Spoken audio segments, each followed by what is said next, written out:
इश्क बड़ा रे सबन में, ना कोई इश्क समान।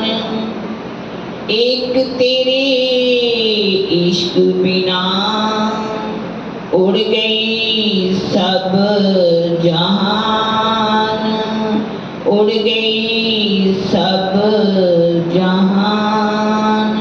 इश्क बड़ा रे सबन में। प्रणाम जी सुंदर साथ जी, आप सबके चरणों में मेरा कोटन कोट प्रणाम जी सभी को।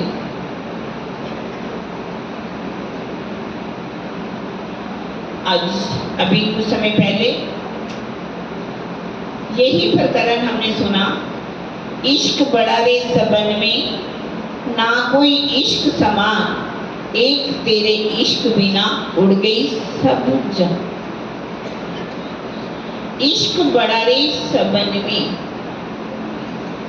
कलश की वाणी अभी आपने सुना योगिना से, इसे कलश क्यों कहा गया। ये चौपाई भी कलश की ही है। सबसे पहले तो हम देखेंगे इश्क किसे कहा गया।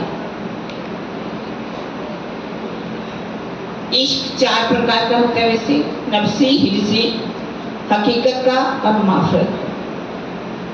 लेकिन सबने ये जो नफ्सी और हिर्सी है, इश्क का ये एक विकृत रूप बना दिया कि ये इश्क है।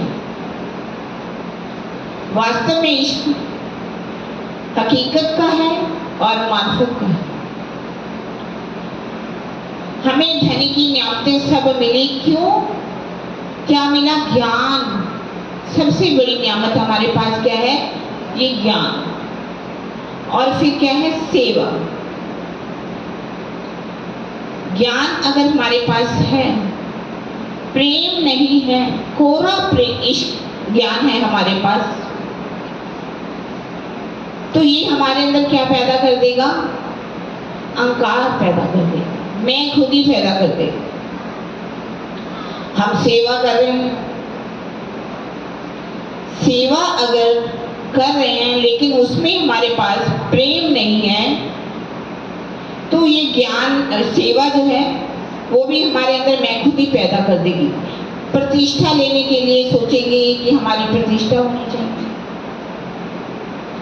इसीलिए इन्होंने कहा जो 9 प्रकार की भक्ति है, 9 प्रकार की भक्ति से भी सबसे ऊपर क्या है? इश्क। इश्क जो है वास्तव में क्या है? अभी छुपाई भी सुनी आपने शोभे से।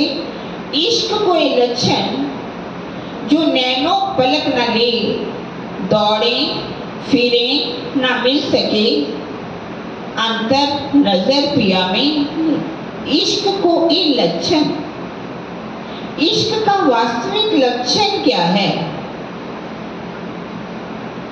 इसके लिए ये भी इश्क की बात कही गई है, जो इश्क बड़ा रे सबन में। इश्क किसे कहा गया है?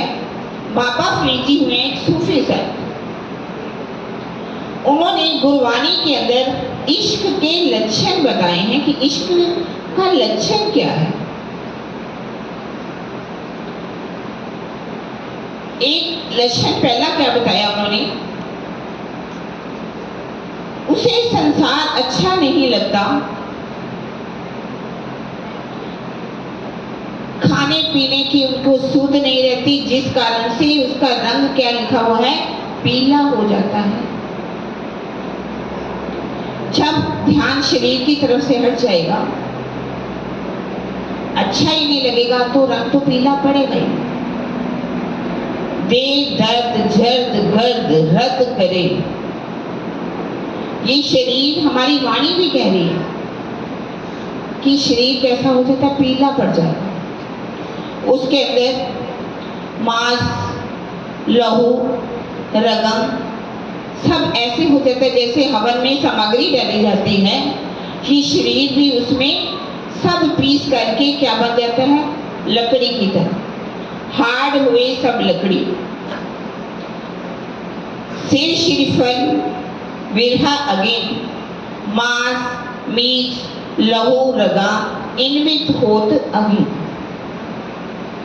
शरीर के आपने देखा इंद्रावती जी की आत्मा जब हफ्ते में विरहा करती है तो उनका शरीर कैसे हो जाता है, हड्डियों का ढांचा, सिर कैसा हो जाता है, श्रीफल नारियल की भांति, लाल लहू है, मांस है, रगा है, मीज है, सब जो है जल करके राख हो जाता है।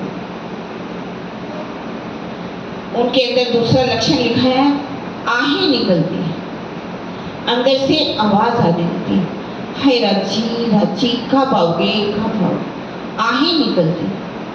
हमारी वाणी भी क्या कह रही है, जो अंग होवे अर्श की, उपजत नहीं अंग आहें, 12,000 रोहन में काहे को आप गिना।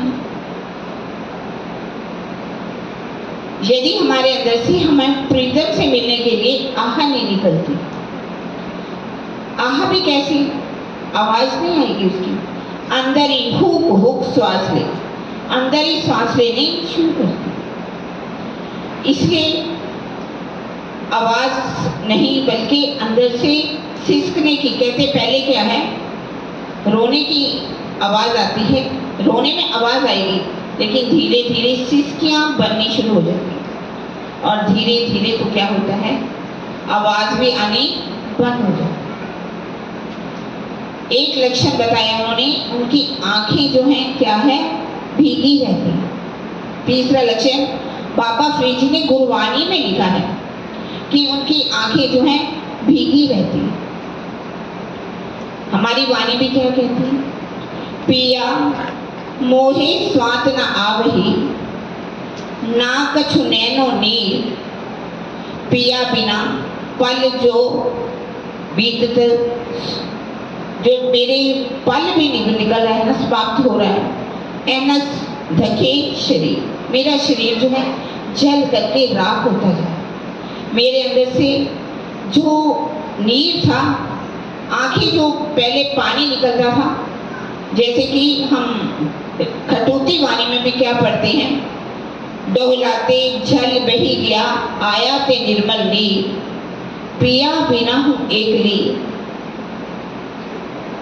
कैसे मैं हे धनी आपके बिना अकेली हो गई। मेरे अंदर से जो स्वच्छ जल है वो निकलना शुरू हो गया है। पहले तो जैसे पहले मटमैला पानी आंखों में से निकलता है, फिर धीरे धीरे निर्मल नीर आना शुरू होता है और फिर धीरे धीरे वो भी निकलना बंद हो जाता है। पिया बिना हूँ एकली, अब मैं धनी आपके बिना अकेली, मैं कैसे धैर्य बन सकती हूँ, मेरा धैर्य कैसे रह सकता है। और उन्होंने कहा उनके अंदर से आवाज कैसी आएगी, एक बेकरारी रहेगी, इंतजार हर पल रहेगा, मेरे प्रीतम आप कब आओगे कब आओगे, हे मेरे प्रीतम कब आओगे। मेरी श्वासें जो है समाप्त होती जा रही, यदि जब मेरी श्वासें ही समाप्त हो जाएंगी तो बाद में आप आओगे तो मैं क्या करूँगी। बाबा फरीद जी भी, जिन्होंने ये लक्षण लिखे हैं गुरबानी के अंदर, जब उनका तन तप में तपस्या करते करते एकदम हड्डियों का ढांचा बन गया था, कौवे जो थे उनके शरीर को खाने लगे, तो उनके मुख से क्या निकला, काका सब तन खाइयो, मेरा चुन चुन खाइयो मांस, दो नैना मत खाइयो, पिया मिलन की। और वही फरीद जी इसमें वही बात कह रहे हैं कि मैं बेकरार हूँ धनी। प्रीतम हमारे अंदर क्या बेकरारी है, कब हमें करार मिलेगा। हमारी वाणी भी इसके ऊपर कह रही है, हो मेरी वासना तुम चलो अगम के पार, अगम पार अपार पार, तहाँ है तेरा करार। तो देख निज दरबार अपनो सूरत यही संभाल।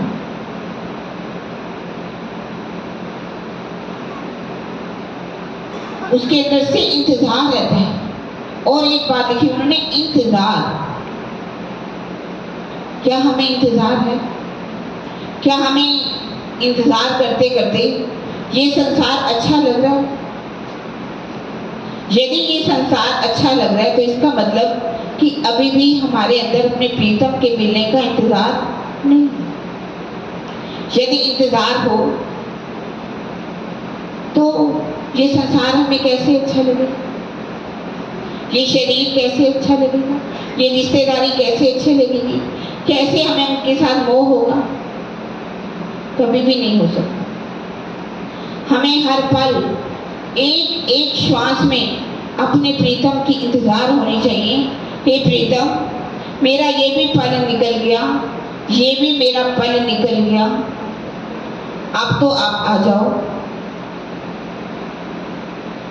एक लक्षण बहुत अच्छा उन्होंने लिखा है कि वो सिर पकड़ करके बैठ जाती है। जब उसके प्रीतम उसे नहीं मिलते तो सिर पकड़ करके बैठना क्या है? उदास हो जाती है। प्रीतम, मैं आपके बिना कैसे रहूं? आपके बिना मेरे जो समय है, मेरी आयु जो है वो तो निकलती जा रही है। ये मेरा जब शरीर निकल जाएगा, इसमें से पिंजरे में से जीव निकल जाएगा, तो क्या आप तब आओगे? जब तक आप आओगी तो उसका आनंद मैं कैसे ले सकूंगी? उस प्रीतम के प्रेम का आनंद तो मैं इस शरीर के होते हुए ही ले सकती हूँ, क्योंकि ये जो हमें मिला है, ये शरीर इस संसार के अंदर प्रीतम से मिलने के लिए ही मिला है। इसकी आयु जो है बहुत लिमिटेड है, सीमित है। और इस आयु के निकलने के बाद प्रीतम, यदि आप मुझे मिलोगे भी तो मैं कैसे आनंद ले पाऊंगी? मैं चाहती हूँ कि आप मेरे पास आओ। मैं आपको तोता बना करके अपने पिंजरे में बंद करना चाहती हूँ। और मैं क्या बनना चाहती हूँ? मीठे मीठे अंगूर बनना चाहती हूँ। मैं अंगूर बन जाऊं और आप मुझे खाओ। अर्थात खाने अंगूर का मतलब क्या है? मैं आपसे मीठी मीठी बातें करूं, आपका प्यार पाऊं, आपसे विलास करूं, आनंद लूं, जो मैं इस संसार में करने के लिए आई हूं। यदि आप कहते हैं प्रीतम कि मैं आपको वो सागरों का सुख देना चाहता हूं, तो मैं भी चाहती हूं कि यहीं पर मैं आकर के उन सब का, मार्फत का जो सुख है, हकीकत का जो सुख है, मैं यहाँ पर ही हूँ।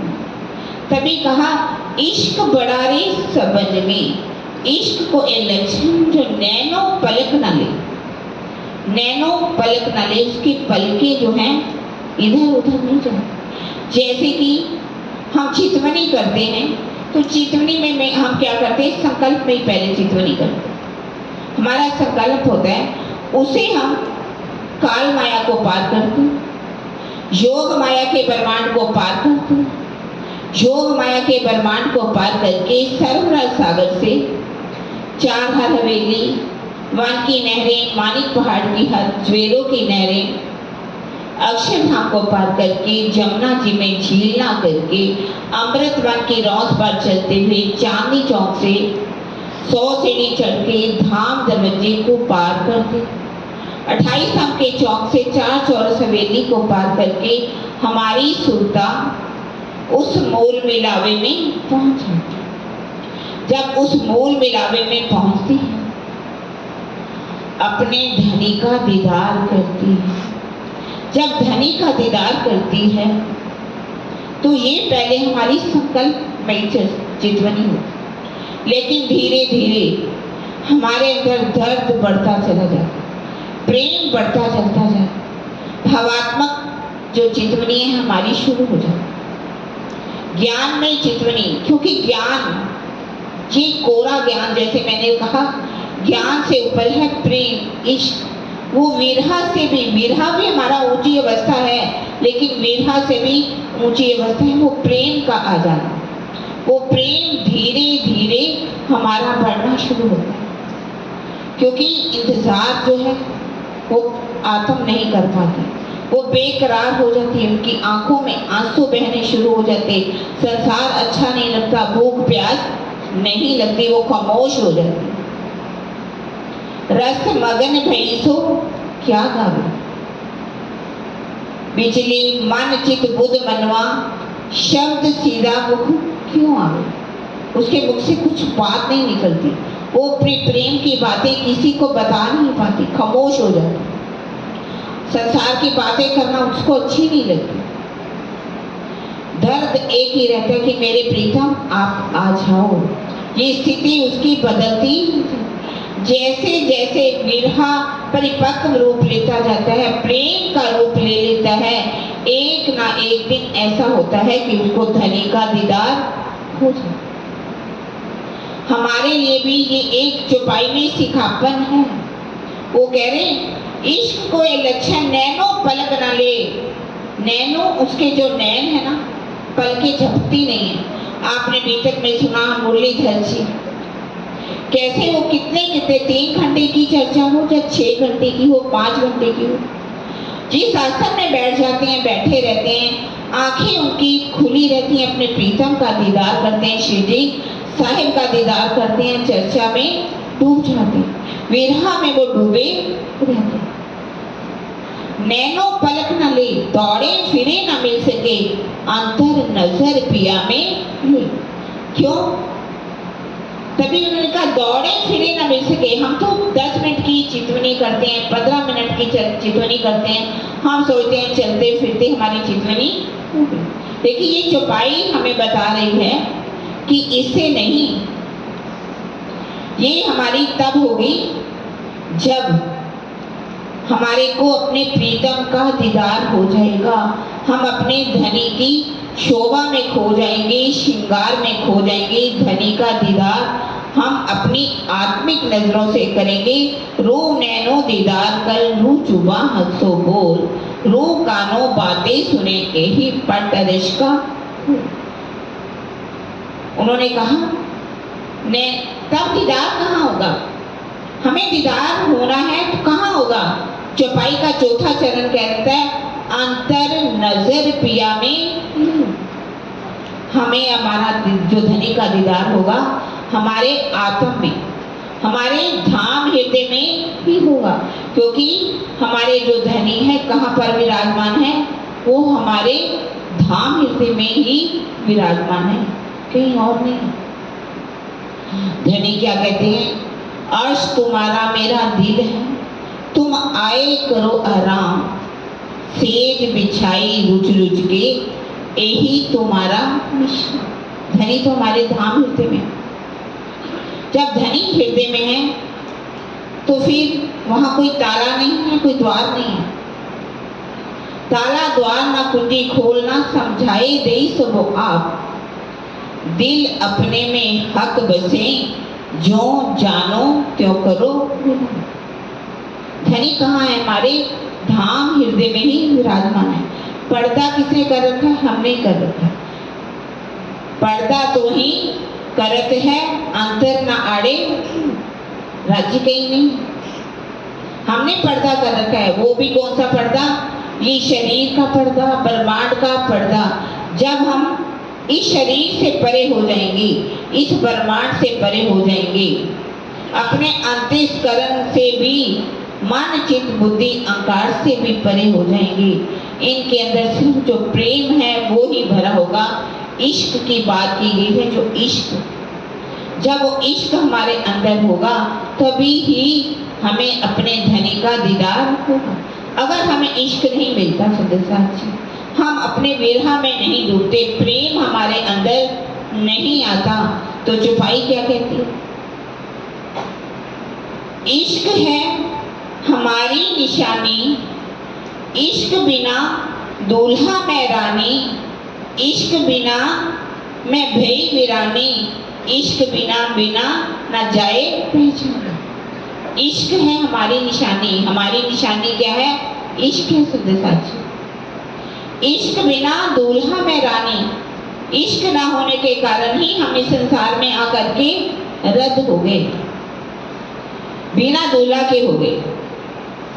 कहने को हम क्या कह रहे हैं, हम सुहागिन हैं, हम परम धाम की आत्मा हैं।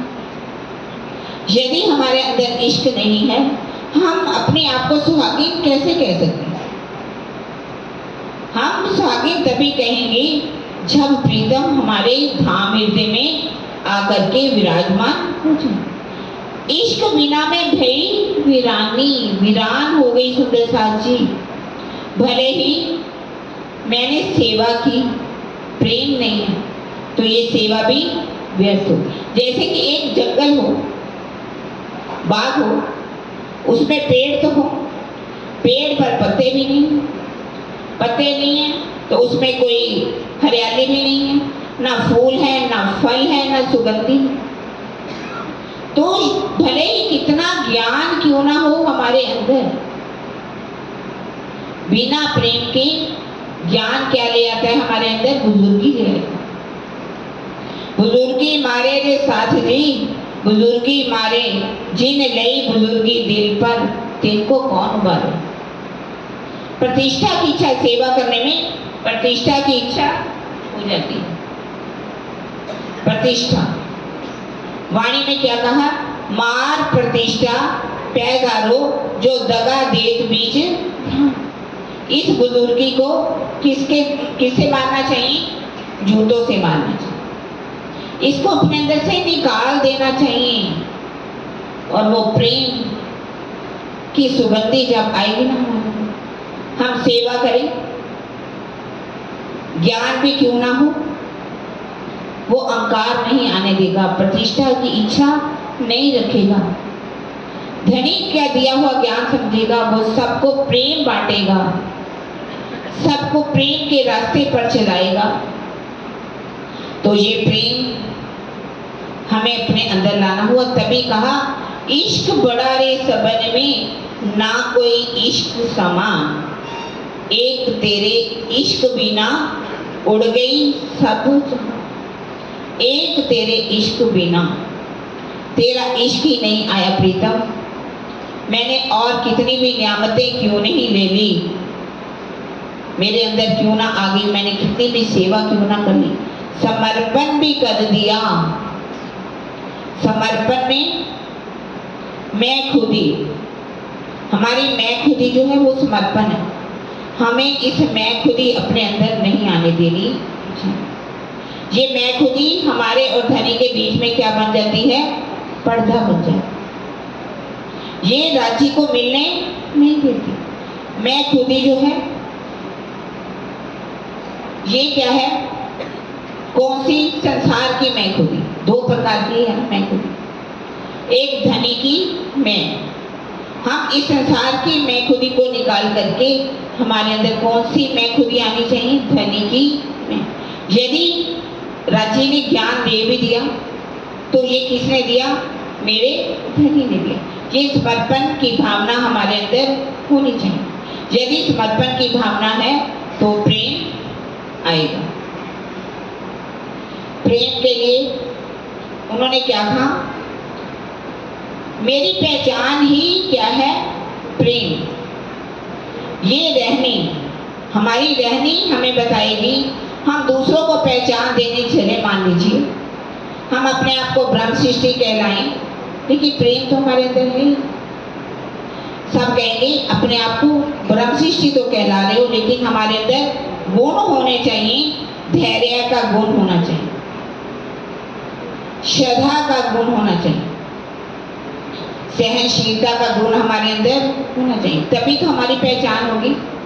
हम दूसरों की कोई बात हमें कह दी तो हम उसका क्या है? जवाब देते हैं।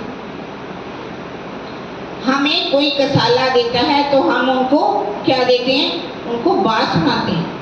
वाणी क्या कहती है? कोई देत कसाला तुमको, तुम भला चाहिए दिन, शरत धाम की ना छोड़ियो, सुरता पीछे फिराइयो। फ्रीद जी भी क्या कहते हैं, जिसकी मैं बात कर रही थी, फ्रीदा जैते मारन मुखिया, तीना न मारी गुम, आपनड़े घर जाई के पैर तिना दे चूम। क्या इतनी बड़ी बात फरीद जी ने कह दी। वो हमें बहुत बड़ी चुनौती दे रहे हैं। हालांकि उनको हम कहते हैं सूफी, एक सूफी संत है जिनके पास तरीकत का ज्ञान है, और हम अपने आपके पास कौन सा ज्ञान मानते हैं? हकीकत और मार्फत की बात करते हैं।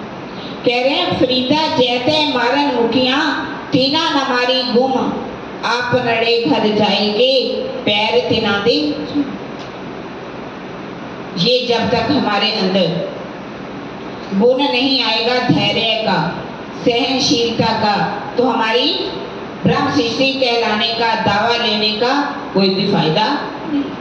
हमें दूसरों को अपनी रहमी के बारे में बताना पड़ेगा। ये हमारी एक निशानी है। ये निशानियां अगर हमारे अंदर हैं तो हम कह सकते हैं कि अब हम परम धाम की ब्रह्म सृष्टि कहलाने के योग्य हैं। यदि ये हमारे अंदर गुण नहीं है, रहनी नहीं है हमारे अंदर, तो हम कितनी भी बड़ी बातें करें तो सब हमें क्या कहेंगे? ऊंची दुकान फीका पकवान। तो इसलिए सुंदर साथ जी, हमें अपनी ये जो प्रेम का रास्ता है, हमारा रास्ता कौन सा है? प्रेम का। यदि हम अपने दिल में प्रेम लाएंगे तो प्रेम हमें कहाँ पहुंचाएगा? सीधा परम धाम। पंथ होवे कोट कलप, प्रेम पहुंचावे मीने तलप। यदि प्रेम हमारे अंदर है, कोट कल्प का मतलब एक कल्प जिसके अंदर 14 मनवंतर माने जाते हैं, और करोड़ों कल्प भी कोई तप क्यों ना कर ले, उसको परमात्मा की प्राप्ति नहीं हो सकती जब तक हमारे अंदर उसके अंदर प्रेम नहीं आ जाता।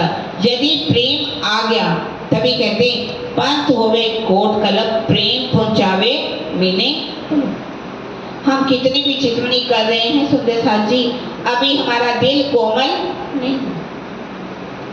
कोमल जब तक हमारा दिल नहीं होगा, हमारे प्रीतम हमारे धाम हृदय में आकर के विराजमान कैसे हो? और कोमल दिल किए बिना यदि धनी के चरण कमल कोमल है तो हमें अपने हृदय को भी कोमल बनाना पड़ेगा। हमें अपना अंतःकरण साफ करना पड़ेगा। इसके अंदर किसी के लिए भी थोड़ा सा भी वैर विरोध कुछ भी नहीं होना चाहिए। हमें सबके साथ प्रेम जैसा व्यवहार करना पड़ेगा। तभी तो धनी को क्या अच्छा लगता है? प्रेम ही तो अच्छा लगता है। ज्यों ज्यों प्रीत होते हैं साथ में, त्यों त्यों होत मोही को सुख। ज्यों ज्यों विरोध बढ़ते हैं साथ में, त्यों त्यों होत वाही को दुख। इसीलिए कह रहे हैं कि सुंदर साथ जी, ये जो हमारा समय है हमारा व्यर्थ नहीं जाना चाहिए। उड़ गई सब जहान, हमारा इस संसार में आना व्यर्थ हो जाएगा यदि हमारे अंदर हमारे धनी का प्रेम नहीं आया। इसीलिए इस प्रेम को सबसे बड़ा कहा गया है। इश्क बड़ा रे सबन में, ना कोई इश्क समा। इन्हीं वचनों के साथ सुंदर साथ जी, मेरा समय समाप्त हुआ। मैं चुपाई को दोहरा दूंगी, मिलकर के हम बोलेंगे। इश्क बड़ा रे सबन में, ना कोई इश्क समान। एक तेरे इश्क भी